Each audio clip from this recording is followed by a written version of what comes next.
Hello everyone, hope you're doing well. Today we are looking at another Chinese machine, and this tank is the Type 59D.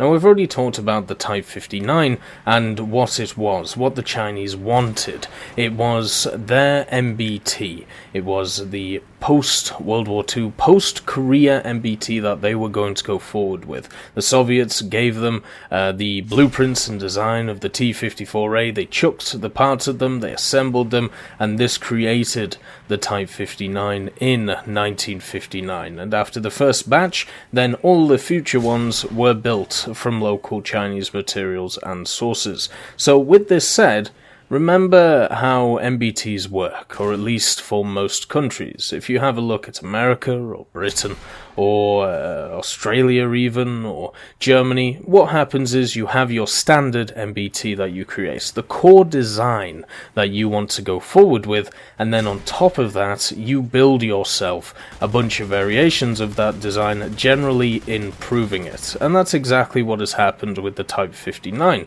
We have a bunch of different designs which culminate to what is seen as a modern MBT. Now, even though this design, or the core design, is from 1959, or even before, in the form of the T-54A in 1958 or before that, just understand that labeling this modern Type 59D as a 1958 vehicle won't really get you too far. Now, what we're also going to do is talk about some of the variants that aren't in the testing grounds that we can play. And the reason to do this is because I think this could easily be a basis of part of a tech tree. You're looking at the Type 59 and the Type 59D, yes, they're both really fun and interesting vehicles, but on top of it, you do have some other ones which show the iterations between the Type 59 and Type 59D. Think of it as the Type 59 being the T-34 1940 and the Type 59D being the T-3485. You wouldn't just want to jump between those vehicles. You would want the tech tree filled out, in it. So let's talk about it. So the T-59, it entered production in 58. It was accepted into service in 1959, and the only thing that was different between it and the T-54A of the Soviets, it was the fact that it didn't have an IR searchlight on it. The Type 59-1, it entered service in 1979, so 20 years after the original Type 59 entered service. It was given a laser rangefinder, which was mounted on the front of the turret. It had power-assisted steering. So, in the 1960s and 1970s, the Chinese tanks didn't even have power steering. It had an automatic fire suppression system, it was given track skirts, and also FCS and armor was changed, modified several times, and it also mounted a new 100mm rifled main gun. So the general chassis stayed the same, but everything else was severely upgraded. And when you don't make many changes in 20 years, you can kind of see why you need to do that. Then came along the Type 59-2. This actually entered production in 1982 and ended in 1985, and it was equipped with a copy, which was called the Type 79, of the British L7 105 main gun. So yes, everybody else was using the L7, why not the Chinese? The Chinese come along and they also use the L7 105, which was built in China under the name Type 79.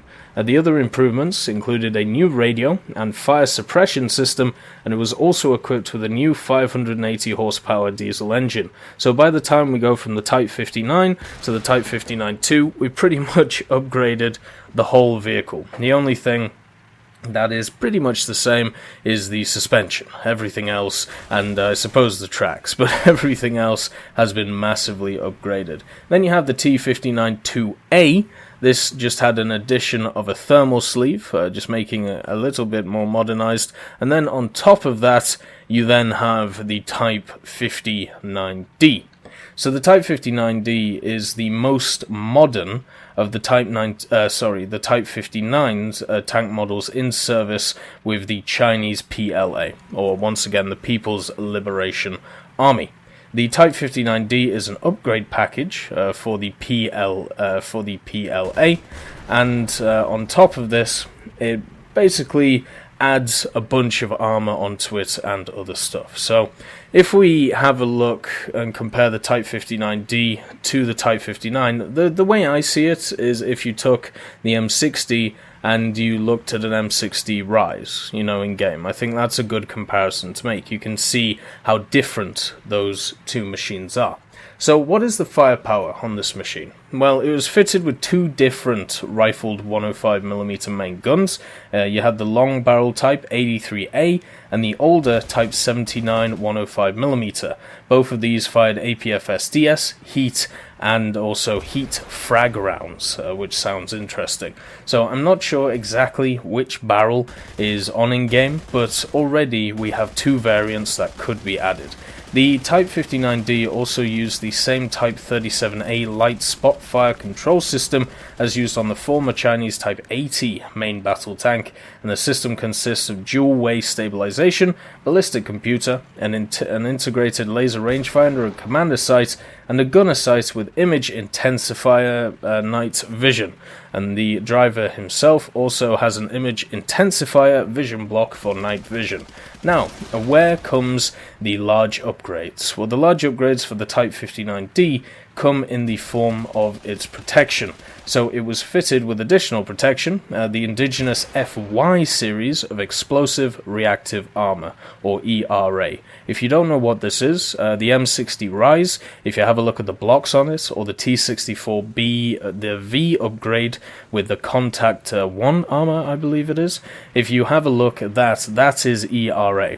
So it gives you a lot of protection against anything with HE, but not so much against APFSDS. So the explosive reactive armor of the FY series, they were fixed to the turret's front and whole upper glacis plate, and additional storage racks can be fitted across the rear and remaining turret sides. And it's not really clear if the racks are strong enough to protect against an RPG hit or tank-fired heat round. So we don't know how effective this is, but we do know it is there. So as of 2014, China had 550 Type 59D tanks in service, and this number is constantly going down as they are the newer tanks are entering PLA service, and a surplus of Type 59Ds are being sold to other countries. So it's becoming more of an export version now. But the main interesting thing for me is that this has a 520 horsepower diesel liquid-cooled engine, and it's able to go 50 kilometers an hour forward, and the road range is 440 kilometers an hour, which is pretty, it's not bad, to be honest. The gun depression, though, is a little bit sad. So the gun depression on this machine is only -4 to +17. So not great. And just remember, that statistic may be incorrect, but that is the estimation of this machine. There was also some other stuff that was added to the machine, such as just little upgrades here and there, but the main thing was obviously the gun and the extra ERA blocks. And with this said, when firing an APFSDS round, the guns each had an armor penetration capable of 600mm at a distance of 2,000 meters. So the APFSDS round should be pretty good at going through anything, and for me, I see this as what would be the top tier Chinese tank. Maybe not 10.0, but definitely near there. 9.3, 9.7, something like that. You've got a stabled L7 with crazy penetration, with okay armor on it, with decent speed. So I can definitely see it being put in game at that kind of BR. Now let's talk about another tank, which is a Type 59, but once again not shown on screen. I'll show some pictures for this one actually, because it's kind of cool. So this is the Type 59 Jaguar tank. It was a former upgrade package developed for the Type 59 tank in a joint project between China and the American company Cadillac Gauge. Its targeted market was existing or future Type of 59 export clients. So you can see with this thing, it's got, let's just say, an interesting cover. So the firepower of this machine, it was going to be fitted with an M68 rifle 105mm, so that was the same gun used on the M60 Patton series, which was obviously a built version of the British L7. It was going to have a 7.62mm coaxial machine gun and a cupola mounted 12.7mm, so very standard, and the main gun, of course, at this time was fully stabilized, and modern fire control systems was installed with thermal sighting, equipment and sensors. The tank protection, it obviously had a new armor package, as you can see. Much more modern, much more curvy, much more luscious. And this changed the external appearance of the tank from the standard Type 59. It featured new flat angled surfaces and sloping front hull, normally associated with either laminate or composite armor. Other crew safety services may have included firefighting equipment and NBC protection. It also had a 750 horsepower American Detroit diesel 8V 92TA V8. So this thing had a better engine in it, had maybe better armor, had a similar gun, but my god, does it look sexy.